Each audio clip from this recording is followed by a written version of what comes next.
Hello friends, this is doctor Akhilesh Tripathi and welcome to Edu Factory. Friends, आज हम discuss करने जा रहे हैं, अपनी एक नई सीरीज स्टार्ट कर रहे हैं डेली लीगल करंट अफेयर्स के बारे में। और ये बेसिकली उन स्टूडेंट्स के लिए है जो जुडिशरी से रिलेटेड किसी भी एग्जाम की तैयारी कर रहे हैं, चाहे वो क्लैट हो, सीयूईटी हो, सिविल जज हो, एपीओ हो, एचजेएस हो, किसी भी लेवल छोटे से लेकर बड़े किसी भी जुडिशरी की तैयारी कर रहे हैं, वहां पे लीगल करंट अफेयर्स का रोल है, ये किसी न किसी रूप में आता ही आता है। तो इसको लेके हम डिस्कस करेंगे। इसमें हम डेली के 10 टॉपिक्स पिक करेंगे आपको और उसको एक्सप्लेन करेंगे हम अपने मेथड से। लीगल केसेस क्या हैं, क्या उसका साइटेशन है और किस तरह से उसका डेवलपमेंट होता है, वो सारी चीजें। लास्ट में हम उससे पिक करेंगे 10 एमसीक्यूज और 10 एमसीक्यूज डिस्कस करेंगे विद एग्जांपल। उसके बाद में फिर डेली के हम 5 जो है उसी से पिक करेंगे मेंस रिलेटेड क्वेश्चंस, ताकि आपको मेंस के लेवल पे भी प्रैक्टिस कराई जा सके। सो टाइम लॉस नहीं करते हैं, शुरू करते हैं आज का लीगल करंट अफेयर्स। पहला है हमारा, सुप्रीम कोर्ट ने न्यायिक जवाबदेही बिल पर केंद्र को नोटिस भेजा है। ठीक है, ये एक बिल आया है जुडिशियल अकाउंटेबिलिटी का, जिसपे ऑनरेबल सुप्रीम कोर्ट ने एक नोटिस भेजा है। और ये क्यों भेजा है? देखिए, ये हमें पता है कि भले ही जुडिशियल एक्टिविज्म आया है, लेकिन हमारी न्यायपालिका ऐसे मामलों में खुद सक्रिय नहीं होती है। ये सक्रिय होती है अगर किसी के द्वारा कोई याचिका, जनहित याचिका लगाई जाए या कोई सूट फाइल किया जाए। तो एक जनहित याचिका जो है दायर की गई है सुप्रीम कोर्ट में सरकार के द्वारा। ये हाल ही में बिल जो पेश किया गया था, न्यायिक जवाबदेही बिल, उस पे इसमें न्यायपालिका जो है, न्यायपालिका की जवाबदेही तय करने हेतु विधेयक लाने की मांग की गई थी और कोर्ट ने केंद्र सरकार से 4 सप्ताह में जवाब मांगा है इस पे। ठीक है, तो ये एक इंपॉर्टेंट है और अभी तो ठीक है, फ्यूचर में इस पे का बहुत बड़ा रोल होगा। एक तरह से ये एक रिवोल्यूशन की तरह काम करेगा हमारी सोसाइटी में, या जो हमारा जुडिशरी सिस्टम है। ठीक है, यह याचिका जो है न्यायालय में पारदर्शिता और अनुशासन को लागू करेगी। ठीक है, जो ट्रांसपेरेंसी और डिसिप्लिन है हमारी जुडिशरी में, उनको ये और ज्यादा स्ट्रांग बनाएगी। ठीक है, तो ये था हमारा पहला करंट अफेयर्स। सेकंड है, संविधान पीठ द्वारा उपराज्यपाल बना मुख्यमंत्री विवाद पर सुनवाई पूरी किया है। तो देखिए, उपराज्यपाल शब्द जैसे आता है हमारे नजर में आता है क्या?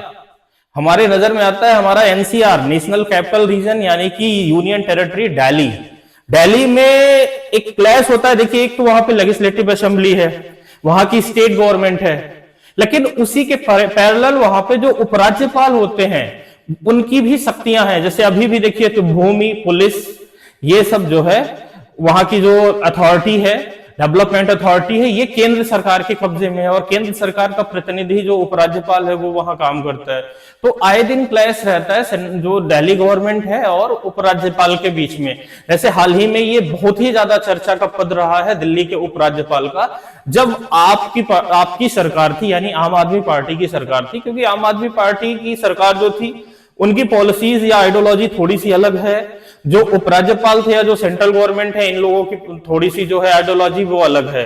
तो क्लैश होना स्वाभाविक था। खैर, हम राजनीतिक बातों पे चर्चा नहीं करेंगे, हम आते हैं इस पे। क्या है कि संविधान पीठ द्वारा उपराज्यपाल बनाम मुख्यमंत्री विवाद पे सुनवाई पूरी किया है और इसमें दिल्ली प्रशासन के नियंत्रण को लेकर, देखिए वही बात आई जो हमने बताया था ना, कि जो दिल्ली एडमिनिस्ट्रेशन है उस पर कंट्रोल किसका रहेगा, उपराज्यपाल का रहेगा या मुख्यमंत्री का रहेगा, इसी को लेकर बार बार होता है। ठीक है, तो एक जो है अधिकारों का विवाद था, कोर्ट ने इसमें अपना फैसला सुरक्षित रखा है और यह निर्णय जो है आपके संविधान का जो आर्टिकल है 239AA, मतलब 239 का ये जो है दिल्ली को विशेष दर्जा देता है और उसी पे एक ऐतिहासिक निर्णय रहेगा। ये जल्दी ही इस पे भी फैसला आएगा।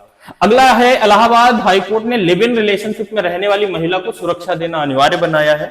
इस मामले में कोर्ट ने कहा है कि जब दोनों वयस्क हों और सहमत के साथ रह रहे हों तो पुलिस को जो है सुरक्षा देनी चाहिए। ठीक है, क्योंकि ये जो है जीवन से जुड़ा हुआ मामला है और किसी भी व्यक्ति की जो जीवन है और गरिमा है उस पे जो है हम ठेस नहीं पहुंचा सकते हैं।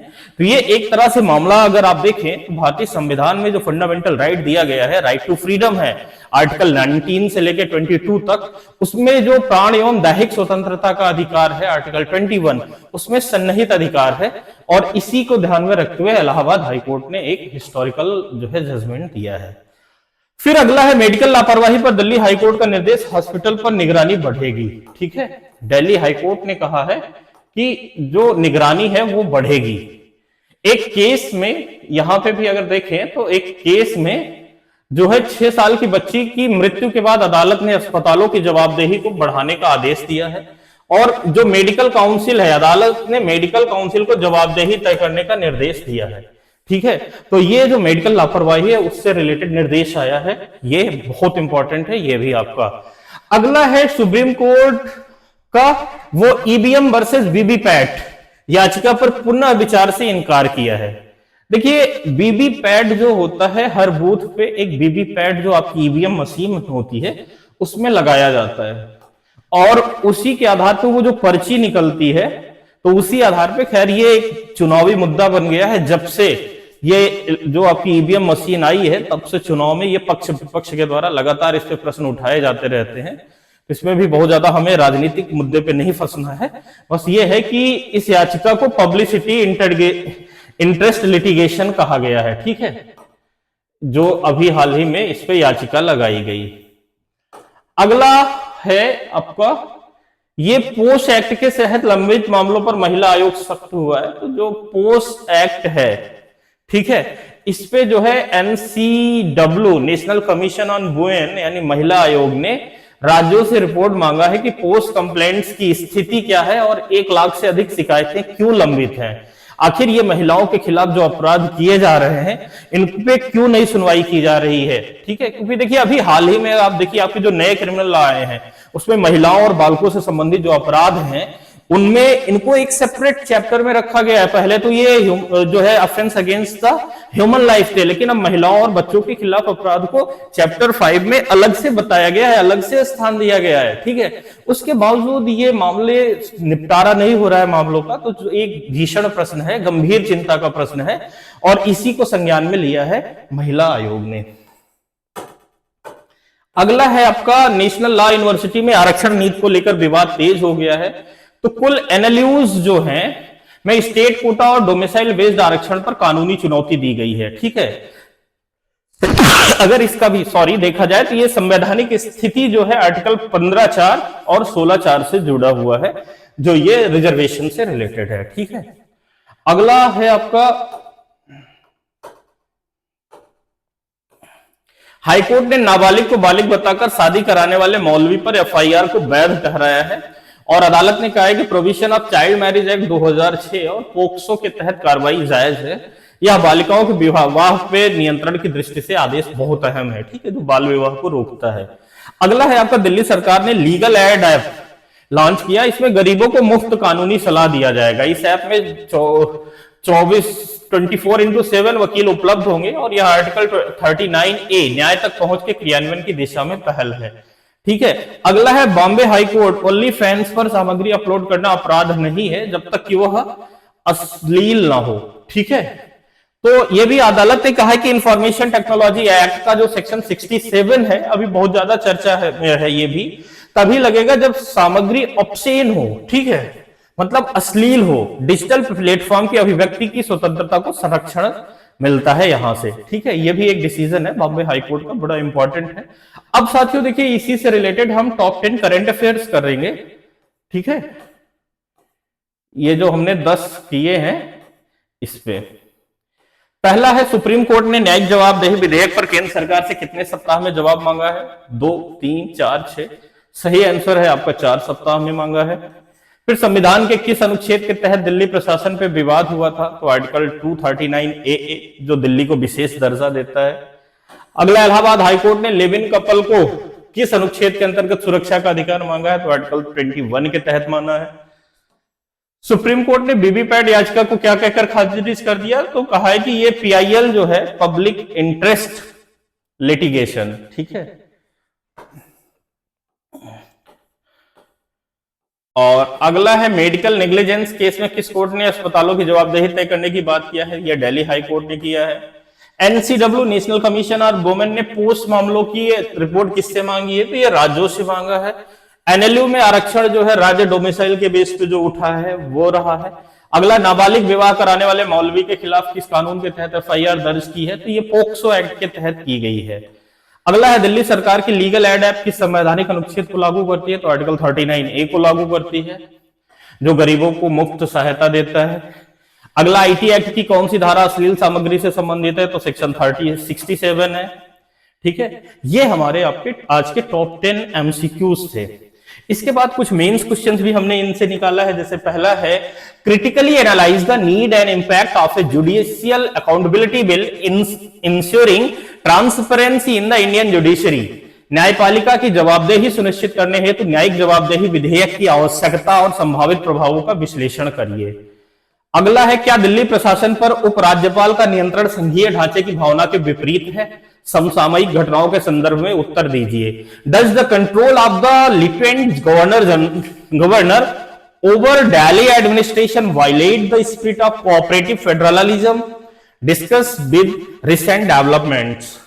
अगला है, लिव इन रिलेशनशिप में सुरक्षा देने के हाईकोर्ट के फैसले भारतीय समाज और कानून में किस प्रकार का संतुलन दर्शाते हैं?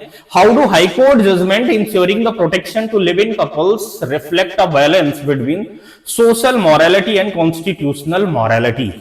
फिर राष्ट्रीय विधि विश्वविद्यालयों में डोमिसाइल आरक्षण नीति पर हो रहे विवादों का संवैधानिक और नैतिक विश्लेषण करिए। Constitutionally and ethically analyse the ongoing controversy over domicile based reservation in national law universities.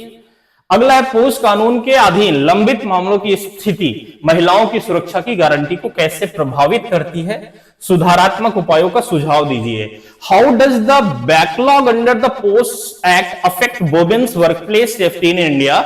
Suggest remedial legislative and administrative measures. तो ये थे साथियों आपके टॉप 5 मेंस क्वेश्चंस। इसको हम अपने क्लासेस में डिस्कस भी कराते हैं।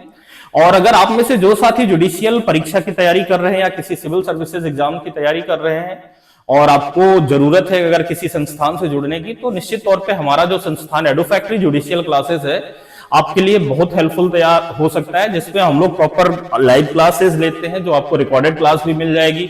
प्रॉपर टॉपिक वाइज नोट्स देते हैं, MCQ, theory notes, mind map, charts, posters, वो सारी चीजें जो आपके एग्जाम के लिए हेल्पफुल हैं और आपको सिलेक्शन के करीब लाते हैं, वो हम लोग पूरी टीम हमारी मिलकर प्रोवाइड कराती है।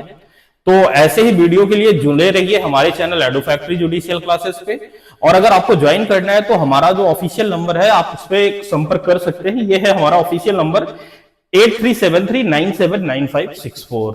सो इस वीडियो में इतना ही, मिलते हैं किसी नए वीडियो में नई जानकारी के लिए। तब तक के लिए thank you very much and have a nice day.